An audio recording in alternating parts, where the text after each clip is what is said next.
So this is the Salt River Indian community. It's a great neighbor to the city of Scottsdale to the east, and I'm pleased to have you here. Excellent. Good morning, everybody, and thank you for the invite this morning. It really is our pleasure. So I'm going to be the rudest person in the room, and I'm putting my phone right here, and I will 100% answer it if it rings. My wife is due for our first child at any moment, so I actually have a backup speaker. So I'd like to introduce Maureen Aldrich from the Salt River community. We plan just in case. So if you just see me sprinting out of the room, that is why. And I will be more than happy to make a donation to the Hometown Heroes if I do. So again, it is an honor to be here. Thank you very much. You know, our great partners here with Scottsdale. We love to be able to represent ourselves right next to everybody else. So again, my name is Aaron Studebaker. I work for the Community Development Department of the Salt River Indian community. You'll see some other logos and brands as we go throughout. We have brands like Discover Salt River, which is the kind of the comparison of an experienced Scottsdale. We then have our Talking Stick Entertainment District. That's the area of fun in the northern part of the corridor. Today, I'm going to talk about the Salt River Indian community as a whole, about development and the history. I'm going to go into some more detail about the entertainment district, and then talk about some current and future developments. What I find in a lot of these is people are looking for some education. You know, I get the question all the time of, am I allowed to develop within the Salt River Indian community? How does that work? I'm kind of in the dark here. So today I'll be talking for probably about 20 minutes, then I'll be able to open it up for a few minutes of questions. So I'd be more than happy to answer any questions you may have. So let's talk about some very kind of general numbers. Salt River Pima-Maricopa Indian community is approximately 52,600 acres, comprised of 2 tribes, the Pimas and the Maricopas, and the 2 districts, the Salt River District, which is on more of the western side of the community, and the Lehigh District over near Mesa on the east side of the community. There's a 9-member council that includes the president and vice president, and there are just over 10,000 enrolled members.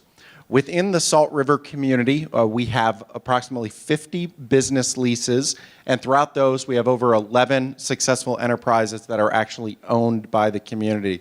Here are some of the examples, such as Saddleback Communications, our communications, internet and phone company, Salt River Materials Group, Talking Stick Resort, Talking Stick Golf Club, Salt River Fields of Talking Stick, and so on. We'll go in more details with some of those.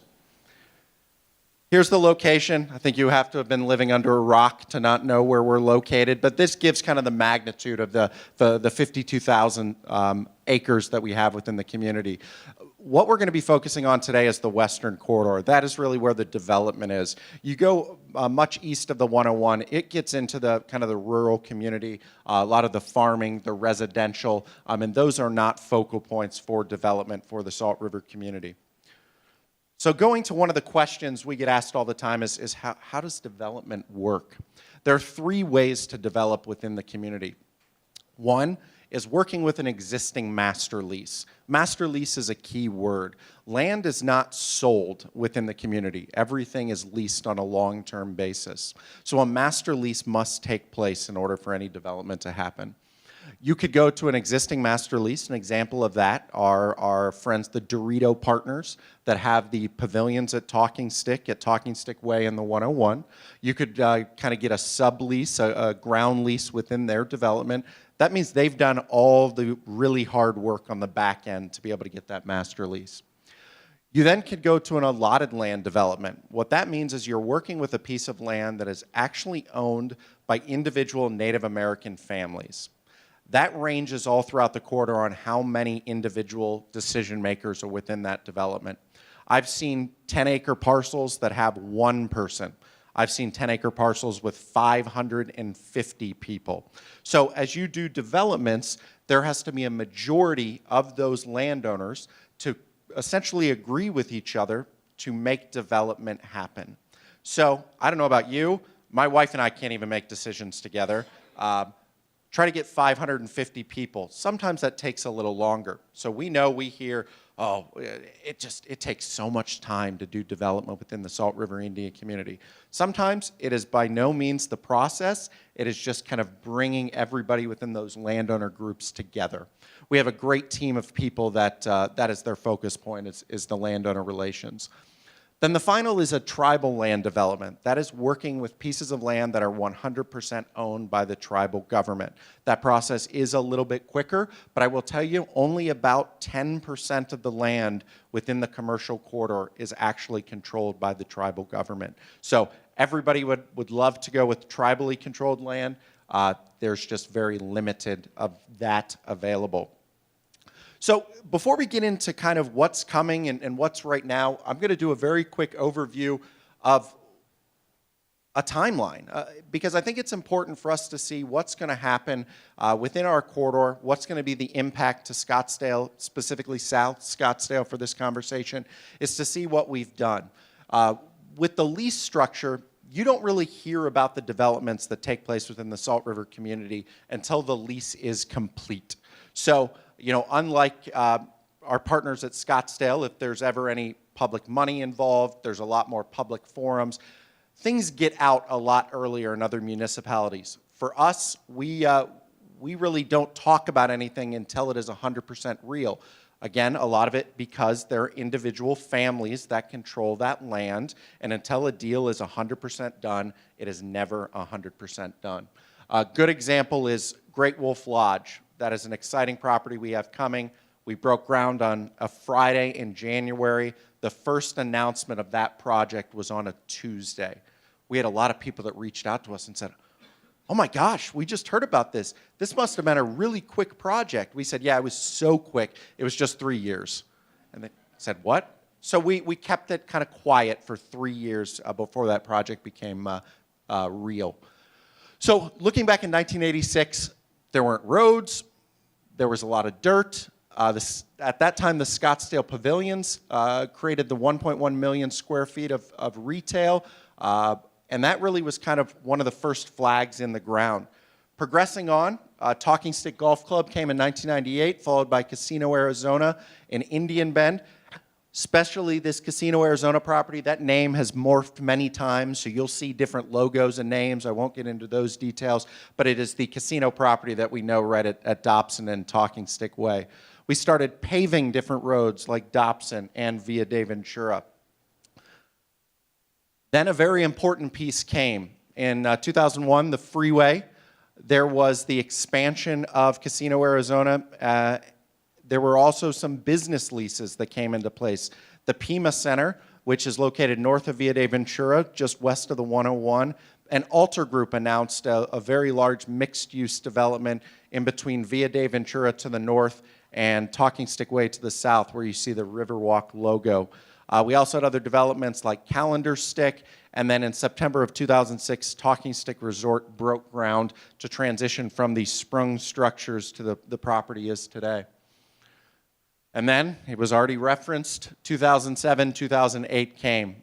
We all saw an impact. The pavilions were down to a 45% occupancy. Some very large tenants like your Circuit Cities, your Mervyn's, Best Buy, KFC, they went away.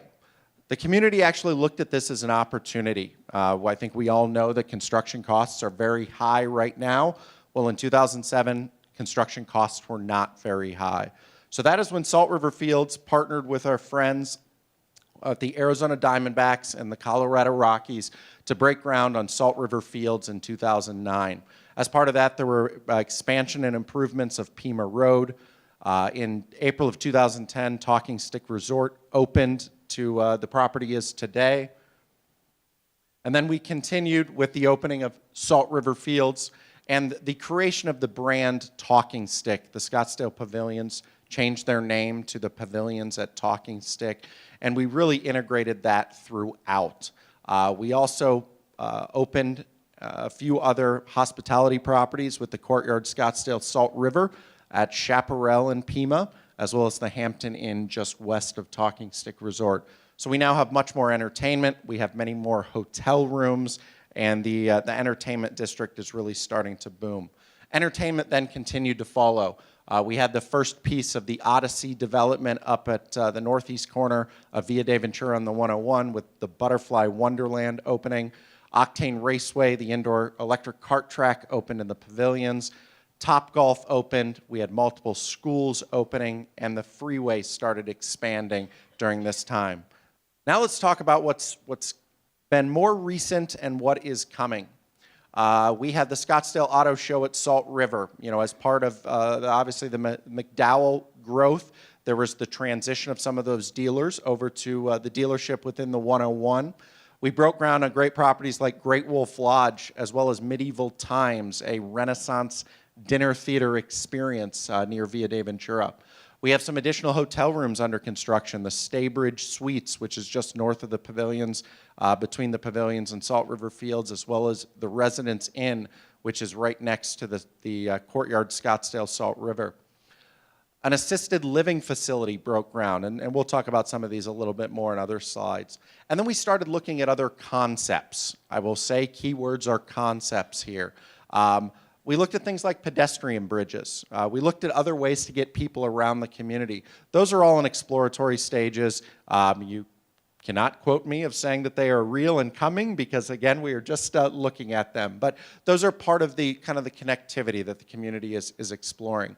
We then expanded some of our other business operations, like big developments like McKesson and Plexus and some other business offices. But I think this last bullet point is really the exciting piece. We have 10+ leases that we feel comfortable enough saying they are far enough long that you are going to start seeing those announcements within the next 12 to 18 months. And that is not just up here in the Talking Stick Entertainment District. That is all throughout the entire commercial corridor, all the way down to the southern point. But we think all of these are really impactful for Scottsdale and South Scottsdale. A big piece of that is residential. You know, when you were talking about residential, we are adding all of these additional jobs, we're adding all of these additional entertainment entities, hotels, but we are not adding any rooftops. There is an ordinance with the community that does not permit any non-community member residential units within the community. So you're not seeing apartment buildings and condos and single-family homes coming. So that's why we love this relationship with Scottsdale, is because we can really feed off of each other, and we can bring some entertainment that may not fit anywhere in Scottsdale, and they can help with the rooftops to kind of feed bodies to all of us. So we love these relationships. This, again, is our Talking Stick Entertainment District, talking about a lot of the properties that I just ran down. Given a spotlight, we have Talking Stick Resort. I will just say it right now. I'm not going to go into a lot of detail about that property now or during questions for some specific reasons. So we have Talking Stick Golf Club, Salt River Fields at Talking Stick, the highest attended spring training facility in the history of Major League Baseball. We have some of our other properties like the Courtyard Scottsdale Salt River, down to Velocity VR, a virtual reality experience at Octane Raceway. Odyssey in the Desert has been a great property for us. Includes Butterfly Wonderland, Odyssey Aquarium, Dolphinaris, which is an interactive dolphin experience, Pangea Land of Dinosaurs, which is a 20,000 square foot animatronic dinosaur facility. So if you like anybody that likes dinosaurs, adults or kids, I'm a Jurassic Park nerd, so I love that property. It's really neat. But they have a lot of other retail and restaurant tenants. That's a property still in its infancy stages. They have a lot of expansion that they are looking at specifically to the north. So this is just kind of one of the many pieces of the puzzle. Pavilions at Talking Stick. Slides before, you saw that during the downturn they got down to 45% occupancy. Our development partners, Dorito Partners, have done an unbelievable job of bringing in new projects like iFly Indoor Skydiving, Staybridge Suites, Dunkin' Donuts and Baskin Robbins, a sushi poke bowl restaurant, Pick and Roll, and then other restaurants and entertainment coming soon, like Chili's, Bam Kazam, which is an escape room, as well as Kids That Rip, which is a large indoor kind of skate park, American Ninja Warrior type of experience. So they continue to grow and be a great great partner of ours. Medieval Times is under construction. We anticipate that'll be opening in the next 12 to 16 months, just north of Salt River Fields on Via de Ventura. If you've never been to one of these, they, I think, have 12 other castles around the country. Featured heavily in the movie Cable Guy, if you've never seen it before. Great Wolf Lodge, the 18th resort for this brand is coming to the entertainment district. This is a 350-room resort with an 85,000 square foot indoor water park. They'll estimate approximately 350,000 guests a year. In order to access the water park, you do have to be staying in the resort. The closest one to us is in Garden Grove, California, so the Anaheim area. This is anticipated to open late summer 2019. It is just west of Salt River Fields. You can't miss it. It is a very large property. Some other properties that are really early in the kind of dirt moving stages are two mixed-use developments. The Block, which is located just to the west of the 101 at Via de Ventura on the 101.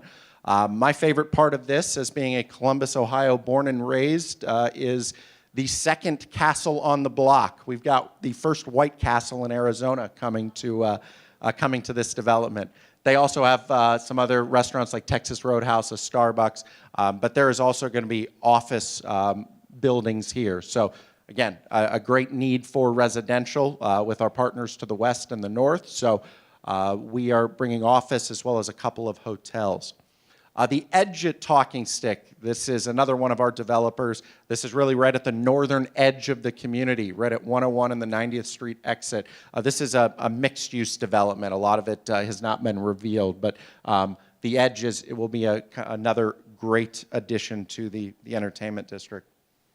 We have Legacy Village. This is the assisted living property that I mentioned. This medical facility will house people looking for, that additional care. It's a 230-unit property that is going to be owned and controlled by Western State Lodging and Management. Again, just on Via de Ventura on the north side, just east of Pima Road. Sierra Bloom, this development is something that is going to bring a lot of additional employees to the area. This 43-acre wellness campus right at 90th Street and the 101 will also feature items like luxury assisted living, office space, retail, and hotels.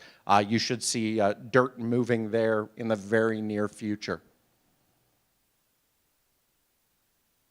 Mentioned the auto show at Salt River. The auto show, a 71-acre development, currently has dealerships like Chapman Ford, Chapman Chrysler Dodge Jeep Ram, Chapman Volkswagen and Hyundai, which is coming soon, as well as Courtesy Volvo.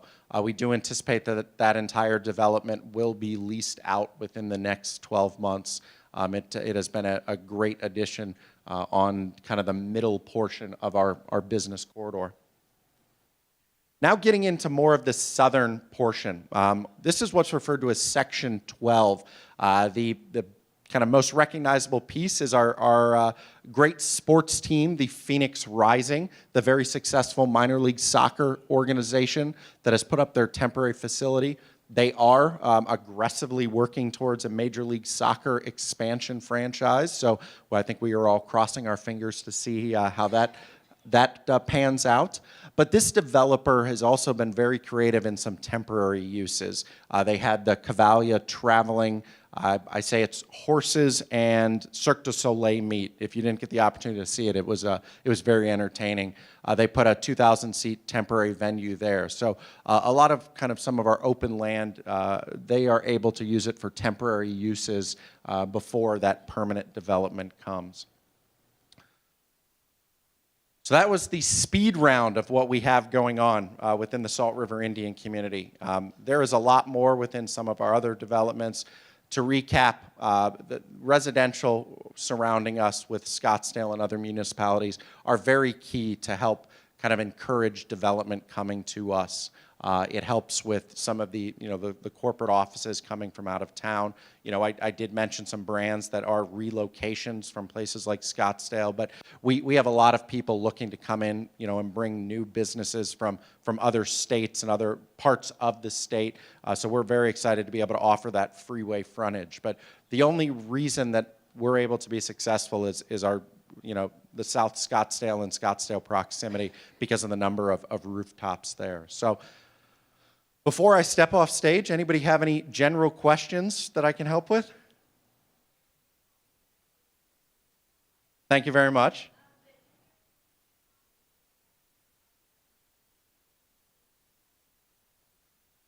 It's funny, I called it. I said, I'm going to get 2 questions today. It's going to be about the resort, and it's going to be about sports. And I've gotten both as my first 2. So we'll just say what you read in the paper shouldn't always be taken to heart. So, there are a lot of things being explored by the Salt River community. But as I mentioned, most of the land is... I think I'll let that be my answer.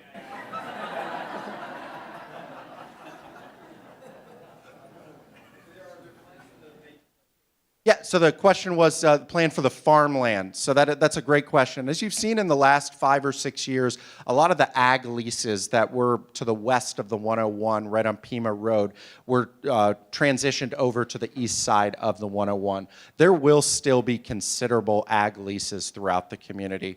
You will not see a lot of commercial development happen on the east side of the 101, specifically kind of north of the Thomas area. So the development that does take place there will be ag leases. We've got some great organic farmers and other farmers. The community, because that is the residential area, you, again, won't see a similar development there.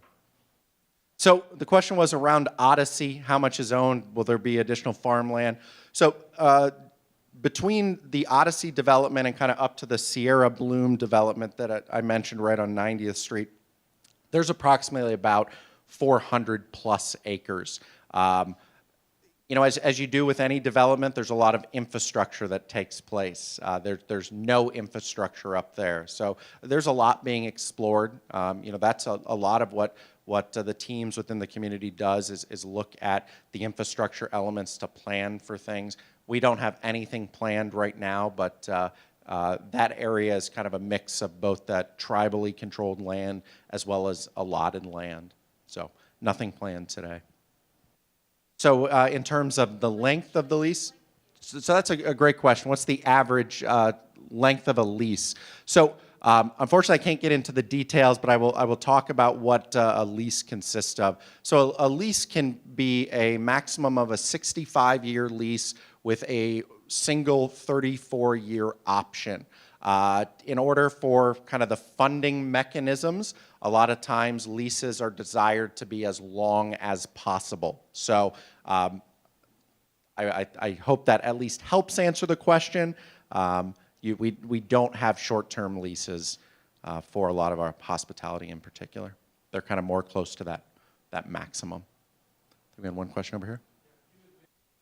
It's a great question. So that facility is a medical facility. So, the main focus, and I don't want to get into the morbid aspects of an assisted living facility for some, but the focus of that project is for medical and not residential. So that'll probably be as close to that gray area of sorts that you may see with that. There is a medical need within the community too. That assisted living is for non-community members as well as community members. So it's more looked at as a service. I think we are all still learning a lot about the Opportunity Zone process, but yeah, we are excited to be a part of that. I will be here throughout the day, again, unless my phone rings. So if you have any questions after the presentation, please let me know, and I'd be more than happy to help.